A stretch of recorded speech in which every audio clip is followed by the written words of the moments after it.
Anatomy of stomach. Stomach एक खोल muscle से बना ऑर्गन है जो हमारे डाइजेस्टिव सिस्टम या पाचन क्रिया का काफ़ी महत्वपूर्ण हिस्सा होता है। वैसे देखा जाए तो पूरा डाइजेस्टिव ट्रैक्ट एक लंबी ट्यूब की तरह होता है जो माउथ के कैविटी से शुरू होता है और रेक्टम पर ख़त्म होता है। स्टमक इसी ट्यूब का सबसे चौड़ा पार्ट माना जाता है क्योंकि सिर्फ इसी जगह आपका डाइजेस्टिव ट्यूब चौड़ा और मोटा होता है। इसके चौड़े और मोटे होने की वजह से ही ये खाना थोड़े टाइम के लिए स्टोर कर पाता है, जिसमें वो रिजर्वॉयर का काम करता है और इसी वजह से खाना अच्छे से डाइजेस्ट भी हो पाता है। यह खाना मैकेनिकली और केमिकली दोनों तरीके से डाइजेस्ट किया जाता है।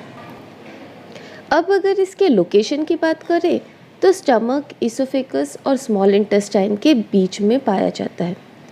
ये ज़्यादातर एपिगैस्ट्रिक रीजन, अम्बिलिकल और लेफ्ट हाइपोकॉन्ड्रियक रीजन में पाया जाता है।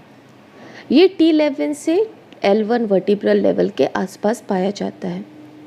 इसका शेप J शेप का होता है और शरीर में इसका पोजीशन ओब्लिक होता है।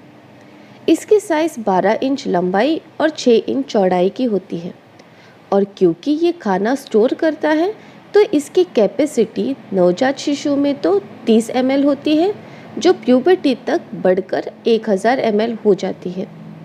एडल्ट्स में इसकी साइज़ 1500 ml से लेकर 2000 ml तक की होती है।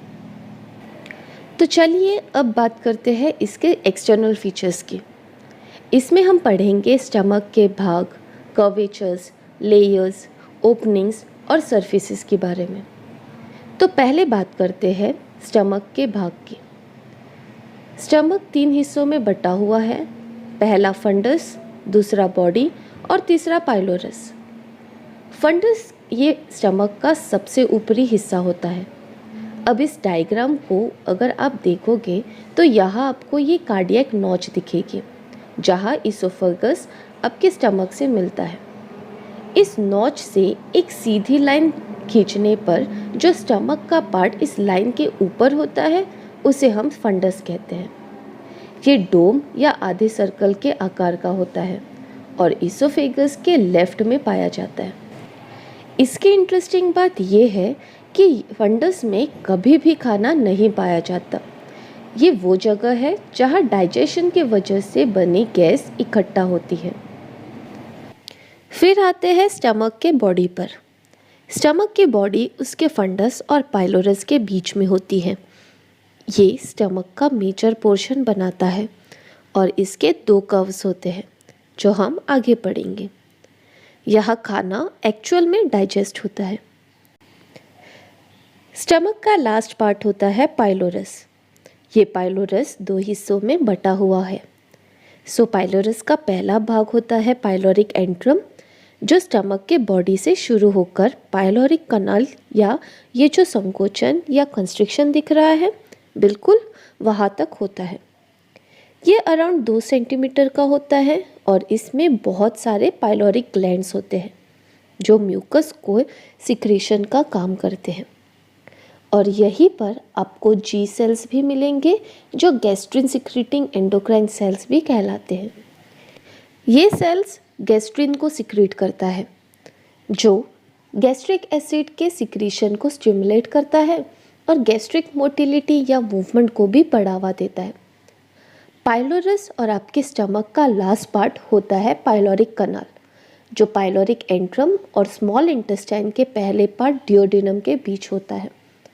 तो पाइलोरिक कनाल ख़त्म होता है पाइलोरिक ऑरिफाइस से जहां आपको स्टमक का पाइलोरिक स्फिंक्टर मिलेगा जिसके बारे में हम आगे स्फिंक्टर में बात करेंगे। अब बात करते हैं स्टमक के ग्रेटर और लेसर कर्वेचर के। लेसर कर्वेचर स्टमक का कॉन्केव या अंदर की तरफ मुड़ा हुआ पार्ट होता है। ये कार्डियक स्फिंक्टर से स्टार्ट होकर पाइलोरिक एंट्रम तक का कर्व होता है। तो बेसिकली ये सिर्फ स्टमक के फंडस और बॉडी से ही बनता है। ये ग्रेटर कर्वेचर से कम लंबाई का होता है और स्टमक के बीच वाला पोर्शन इसे बनाता है। ग्रेटर कर्वेचर की बात करें तो ये स्टमक का बाहर की तरफ मुड़ा हुआ पार्ट होता है, जो स्टमक के लेफ्ट साइड का कर्व होता है और लंबाई में लेसर कर्वेचर से लंबा होता है। ये कार्डियक नॉच से शुरू होकर पाइलोरिक एंट्रम तक का पार्ट होता है। अब ये कर्वेचर वो जगह है जिससे ओमेंटम या आपके एब्डोमिनल कैविटी का लेयर अटैच होता है। तो लेसर ओमेंटम लेसर कर्वेचर से अटैच होता है और ग्रेटर कर्वेचर ग्रेटर ओमेंटम से जुड़ा होता है, और ये दोनों ही ओमेंटम स्टमक को उसकी जगह पर रखने का काम करते हैं। अब बात करते हैं लेयर्स की। स्टमक के 4 लेयर्स होते हैं जो कि आपके पूरे डाइजेस्टिव ट्रैक्ट में पाए जाते हैं। तो सबसे अंदर वाला लेयर होता है म्यूकोसा, उसके बाद सब म्यूकोसा, मस्कुलरिस प्रोप्रिया और लास्ट में सिरोसा।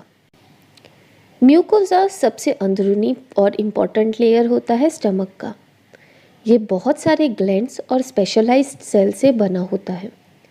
ये 2 से 3 सेंटीमीटर थिक होता है और इसमें कई सारे फोल्ड्स बने होते हैं, जिन्हें हम गैस्ट्रिक फोल्ड्स भी कहते हैं या जिन्हें स्टमक के रुगे भी कहते हैं।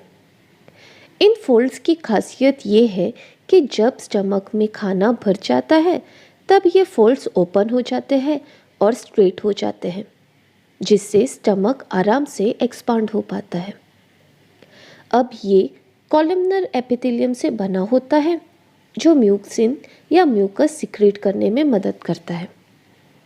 ये म्यूकस आपके स्टमक के एसिड को आपके स्टमक के बाकी लेयर के कांटेक्ट में आने से रोकता है, ताकि स्टमक को कोई हानि ना पहुँचे। अब इसी लेयर में आपको छोटे छोटे होल या ओपनिंग्स भी दिखाई देगी। इन ओपनिंग्स को गैस्ट्रिक पिट्स कहा जाता है, और ये वो ओपनिंग्स होती है जिससे आपके गैस्ट्रिक ग्लैंड्स खुलते हैं और अपने सारे सिक्रेशन स्टमक में पाचन क्रिया के समय छोड़ते हैं। तो इसमें आपका hydrochloric acid, gastrin, intrinsic factors, ये सब सिक्रेट होता है। अब बात करते हैं सब म्यूकोसा के। सब म्यूकोसा कनेक्टिव टिश्यू से बना होता है और म्यूकोसा के बाद वाला लेयर होता है। ये वो लेयर है जिसमें स्टमक के सारे ब्लड वेसल्स और लिम्फेटिक वेसल्स पाए जाते हैं, और उसी के साथ साथ नर्व सेल्स और फाइबर्स भी यहीं पर पाए जाते हैं। अब सब म्यूकोसा में एक इम्पॉर्टेंट स्ट्रक्चर होता है मिसनर्स प्लेक्सस, जो कि नर्वस सिस्टम का पार्ट है। ये सेंसरी इंफॉर्मेशन पास करता है सेंट्रल नर्वस सिस्टम को। ये फ्लूइड के सिक्रीशन, एब्जॉर्प्शन, ब्लड फ्लो के रेगुलेशन, इन सब में मदद करता है। मस्कुलरिस एक्सटर्ना सब म्यूकोसा के बाद आता है और ये स्मूथ मसल्स का लेयर होता है। ये 3 लेयर से बनता है। सबसे अंदरूनी ऑब्लिक, मिडल में सर्कुलर और सबसे बाहरी लॉन्जिट्यूडनल मसल्स। सबसे अंदरूनी ऑब्लिक मसल गैस्ट्रोइंटेस्टाइनल ट्रैक्ट में सिर्फ स्टमक में पाया गया है, जबकि बाकी 2 मसल्स जीआई ट्रैक्ट के बाकी ऑर्गन्स में भी पाए जाते हैं। ये इनरमोस्ट लेयर ही स्टमक का मूवमेंट करता है, जिससे फूड डाइजेस्ट हो पाता है। मिडल सर्कुलर मसल्स जो है वो पाइलोरस की जगह पर गाढ़े होते हैं और पाइलोरिक स्फिंक्टर को बनाते हैं। अब इस सर्कुलर और बाहर वाले लॉन्जिट्यूडनल मसल्स के बीच भी नर्वस प्लेक्सस होता है, जिसे हम ऑर्बैक या माइंट्रिक प्लेक्सस कहते हैं। तो मिसनर्स प्लेक्सस सब म्यूकोसा में होता है और माइंट्रिक प्लेक्सस मस्कुलर लेयर में होता है। लास्टली स्टमक के सबसे बाहर वाले लेयर की बात करते हैं। ये लेयर होता है सिरोसा। ये कनेक्टिव टिश्यू से बना होता है और पेरिटोनियम के साथ जुड़ा होता है। अब बात करते हैं ओपनिंग्स की। तो स्टमक के 2 ओपनिंग्स होते हैं और दोनों ओपनिंग्स में एक एक स्फिंक्टर मौजूद होता है। तो ऊपर वाली ओपनिंग होती है कार्डियक ओरिफाइस, जो T11 वर्टिब्रा पर स्टार्ट होती है और हमारे शरीर के मिड लाइन से लेफ्ट की तरफ होती है। यहाँ पर आपको मिलेगा कार्डियक स्फिंक्टर, या जिसे लोअर इसोफेजियल स्फिंक्टर भी कहते हैं। ये वैसे देखा जाए तो एनाटॉमिकली स्फिंक्टर नहीं है, क्योंकि इसमें एनाटॉमिकली स्फिंक्टर जैसी कोई बात ही नहीं होती।